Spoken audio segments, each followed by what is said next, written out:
Good morning everyone. My name is Abbie-Jade Riley, so I'm going to be talking to you about my thesis today. So it is titled The Significance of Gender, Major and Familiarity on Knowledge and Attitudes Towards the Incarcerated Transgender Community. Okay, so the first thing is I'm going to give you a little bit of background on my topic.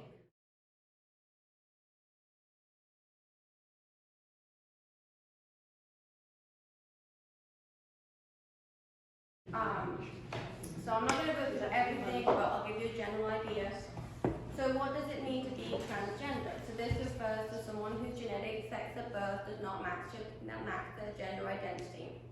So in 2015, it was estimated that there were 15 million individuals worldwide who identified as transgender, and 700,000 of them were located in the United States.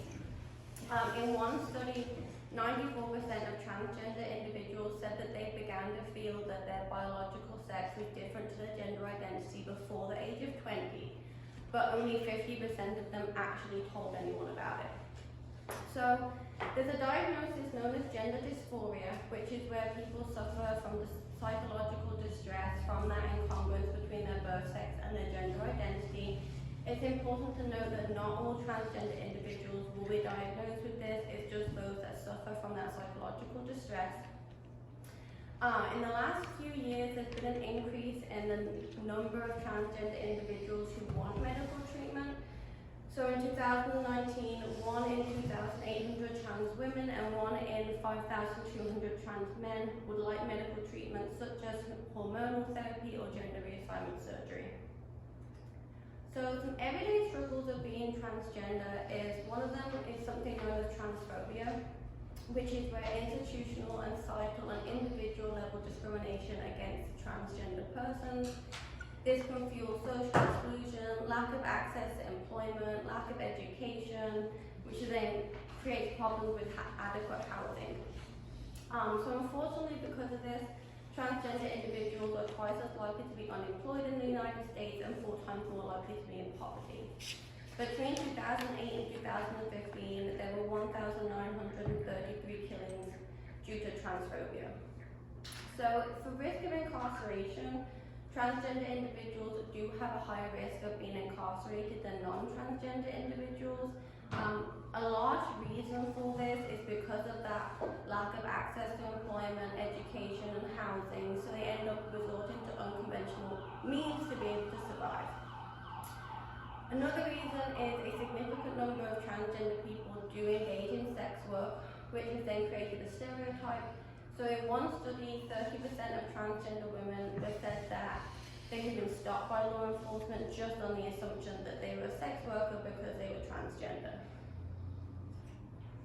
So housing in correctional facilities, a majority of prisons and jails do still continue to utilize birth sex and current genitalia to house inmates. A study conducted in 2021 on a group of transgender women who had been incarcerated found that 80% of them reported physical violence while in a male facility, and 58% of them reported sexual victimization. So one of the ways that they kind of think that they're preventing this violence from happening is by placing transgender people in solitary confinement, but all that actually does is cause psychological damage and can lead to suicidal and psychotic behavior. There's something known as the Prison Rape Elimination Act that was enacted in 2012. It provides a set of 13 provisions that relate directly to the transgender population when they are incarcerated. So one of these is like being housed on a case-by-case basis. In 2017, Indiana was the only state that followed all 13 provisions, and then 25% of the rest of the states followed 11. So in terms of medical and correctional facilities, gender reassignment surgery is still very controversial in the US prison system. So one of the ways that a person can be granted gender reassignment surgery is if they can prove it's a violation of their 8th Amendment.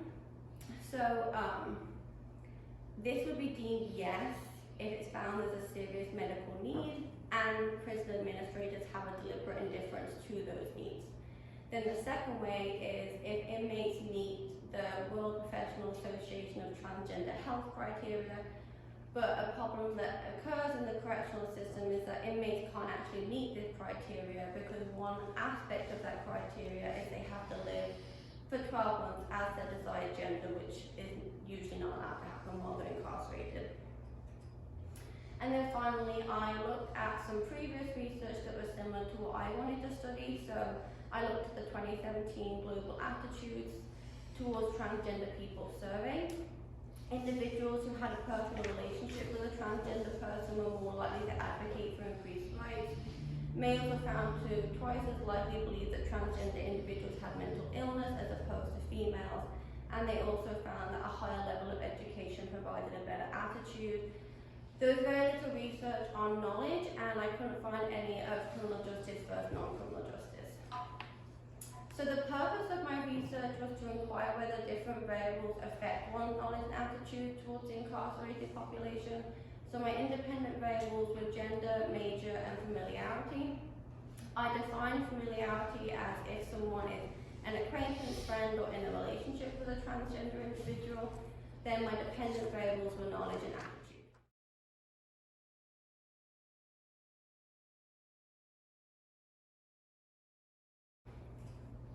So these are my 6 empirical questions.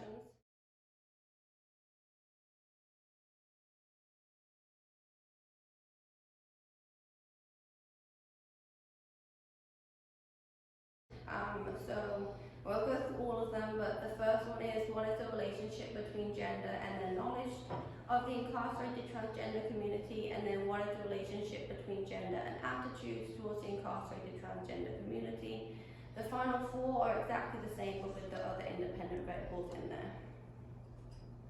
So in terms of what I hypothesized, I thought that females would have a greater knowledge and more pro-transgender attitude than males.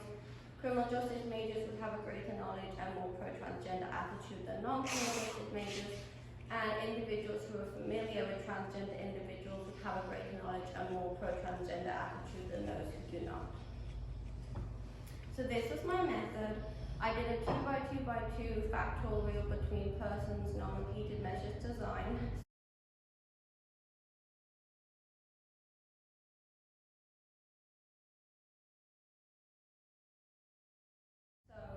I would ask my subject to complete a transgender knowledge test and a transgender attitude test, which I'll go through in my next slides. I collected my data at a small Midwestern university, and I had 236 subjects. So when I do my data analysis, I was going to do a big picture comparison of like male versus female, criminal justice versus non-criminal justice, and then familiar versus non-familiar. But then I'd also compare all these individual groups. So after I analyzed everyone's data, I put them into these groups. So like one group was male, criminal justice major, and familiar.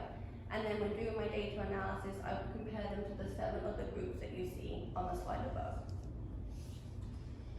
So my transgender knowledge test, it was 34 true or false questions that would be graded on an academic scale of 0 to 100. All of these questions came from my lit review, which is how I knew if they were true or false. So an example of one of those questions would be, there was a nationwide uniform policy to house transgender individuals based on their gender identity. So my participants would answer true or false to that question. Then my transgender attitude test, there were 22 questions that were graded on a Likert scale, which is shown on the left-hand side of the board. The highest score you could get was 132, and the lowest score was 22. So an example of that question would be, a male who has had gender reassignment surgery to become a female should be searched by a female member of staff. And the participant would then put what their attitude is based on that scale. So when I did my data analysis, I did descriptive statistics first, which would give me the mean. And I then ran an independent t-test, and I did this because I was comparing 2 means. And I looked for statistical significance at the 0.05 level. So on the board is my big picture comparison for my knowledge test. So this is where I looked at male versus female, criminal justice versus non-criminal justice, and familiar versus non-familiar. So all of my independent variables for this big picture comparison has statistically significant findings. So the first one, my female group had a mean of 68, and my male group had a mean of 61. So my females had a greater knowledge than my males. Then I did familiar versus non-familiar. My familiar group had a mean of 68 compared with a mean of 64 for my non-familiar group. And then my CJ majors had a mean of 68. and my non-CJ majors had a mean of 63. So my CJ majors had a greater knowledge than my non-CJ majors. But it is important to note that even though these were statistically significant, they're all around the D grade, so no one really had a great knowledge of the transgender community. So when I did my individual group comparison, I did have 13 statistically significant results out of 27 that I had. And so I just put the top 3 on the board. So the graph on your left-hand side is my most statistically significant result. So this group, my female criminal justice familiar group, had a mean of 71. This was compared with my male non-criminal justice non-familiar group, which had a mean of 59. Then my second most statistically significant was my female criminal justice non-familiar group, which had a mean of 68, compared to my male non-criminal justice non-familiar group, which had a mean of 59. And then finally, my third most statistically significant result was my female criminal justice familiar with a mean of 71, compared with my male criminal justice non-familiar with a mean of 63.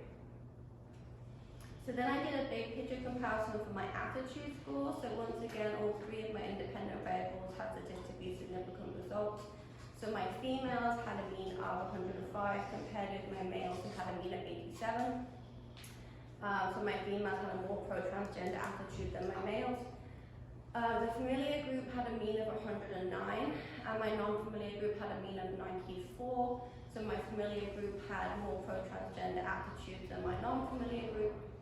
And then finally, my CJ majors had a mean of 102 compared to the non-CJ majors, which had a mean of 94. Then for my individual group, I actually had 20 statistically significant results. So these are also my top 3. So on the left-hand side is my most statistically significant. So my female criminal justice familiar group had a mean of 115, compared with my male criminal justice non-familiar group, which had a mean of 79. Then my second most statistically significant result was my female criminal justice group, which had a mean of 115, compared with my male non-criminal justice non-familiar group, which had a mean of 84. And then finally, my female non-criminal justice familiar group had a mean of 109, compared to my male non-criminal justice familiar group, which had a mean of 98. So to discuss my results, I think it's fair to say that my hypotheses were met. So my females had a greater knowledge and a more pro-transgender attitude than males. My CJ majors have a greater knowledge and a more pro-transgender attitude than my non-CJ majors. And my individuals who are familiar with the transgender population had a greater knowledge and a more pro-transgender attitude than those who are not familiar. So some limitations with my study was that some groups were larger than others. So my one group did have 53 subjects and my other group did only have 7. My results aren't necessarily generalizable to a larger population because data was collected from a single small Midwestern university.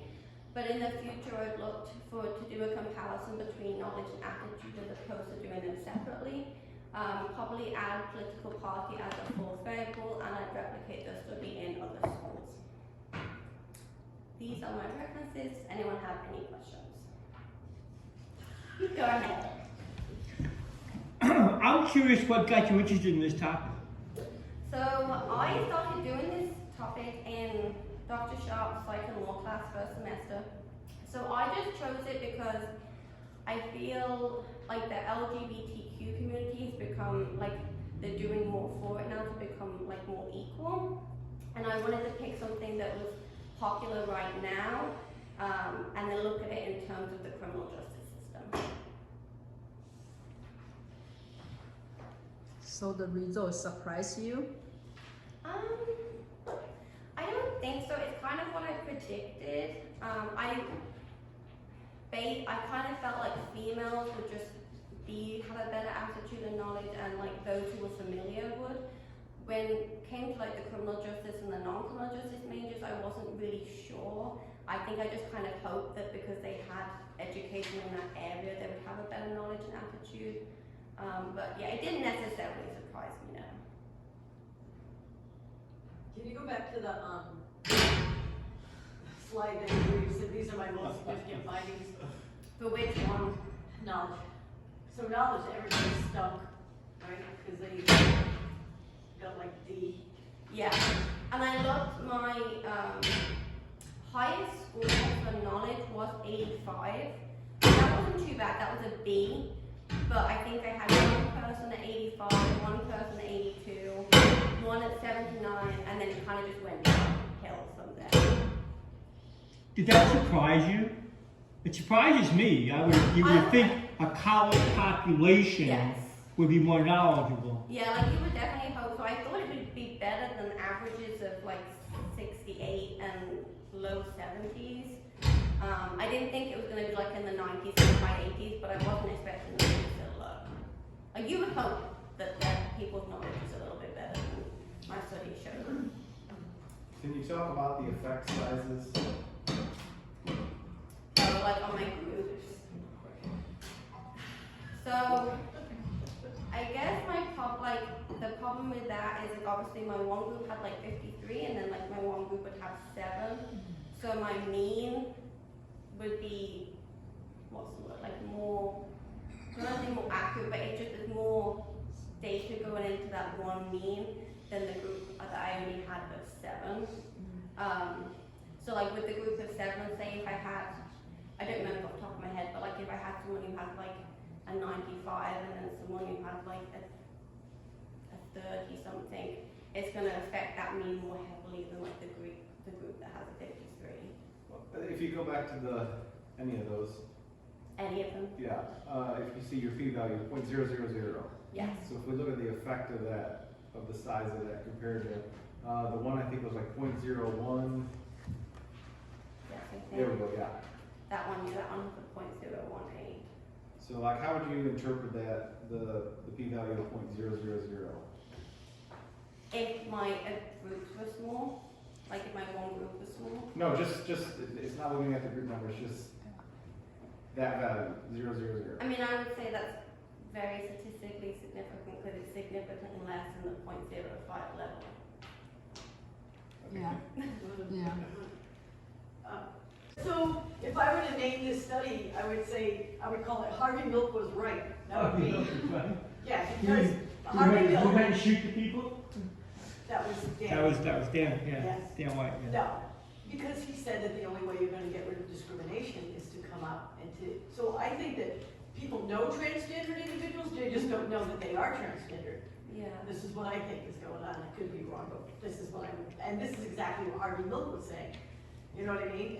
And when you look at this, all the ones that have that familiarity element in it, that's where you're finding the statistically significant findings, because they know about transgender because they're familiar with someone who's transgender, and then their attitudes and knowledge increase. Yeah, I like Harvey that. Milk was right. Like even though the knowledge scores weren't fantastic, like my aptitude scores, like I liked, like this mean here is 115, like the highest score they could get was 132. And I even looked like over the whole data set, and for the most part, like the aptitude scores were pretty good, which I liked. So can you explain, sorry, Go ahead, no. can you yeah, explain I wanna get how do you into- divide the familiarity or non-familiarity? They tell you or you major Yeah, so something? at the start of the test, I asked them, like, I put gender identity and then let them put what they identify as, and then I put major, and I put criminal justice or non-criminal justice, and then familiar, I gave them the options of familiar or non-familiar, and then I put a definition underneath. So I defined it as if they see themselves as an acquaintance, a friend, or in a relationship with a transgender individual. So it's just one question you ask them, do they? Yes. Do they a little bit biased there? I mean, yeah, I would definitely say it is a little bit, because, well, for starters, they might be a friend or an acquaintance with someone who has that feeling that their sex isn't the same as their gender identity, and they haven't told them that. But then also, I did come up with a definition for familiarity as well. Sorry. So what was your breakdown of that? How many familiar, how many not familiar? I couldn't tell you off the top of my head. The size, I mean the size. Yeah, I couldn't tell you the entire group size, Okay. that off the top of my head. Was it somewhat balanced? if you're There comparing was- the two, do you know if they're equal? Yeah, there ends? was more non-familiar than familiar. I know that, but I can't tell you the exact group sizes. We just don't know that they're transgender, that's what I think. You know, I just have a point to add, like to take this forward. And I guess I missed it when you started this with me. And it was just by dumb luck yesterday, I saw a video, they were talking about this, is Senate Bill 132 in California. Okay. I don't know if you've heard about No, that. I haven't. It's called the Transgender Respect Agency and Dignity Act. Okay. And it went into effect in January of last year.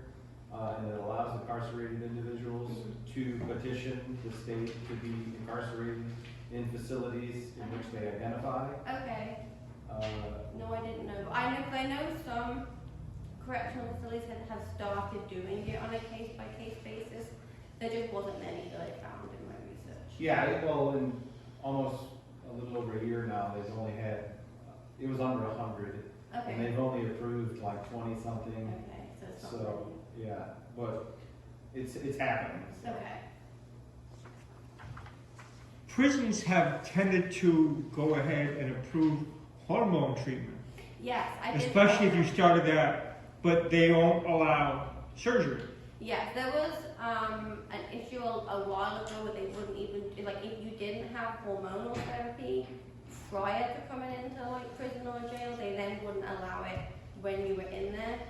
But that's not the case anymore. You can start it in a facility even if you didn't have it beforehand.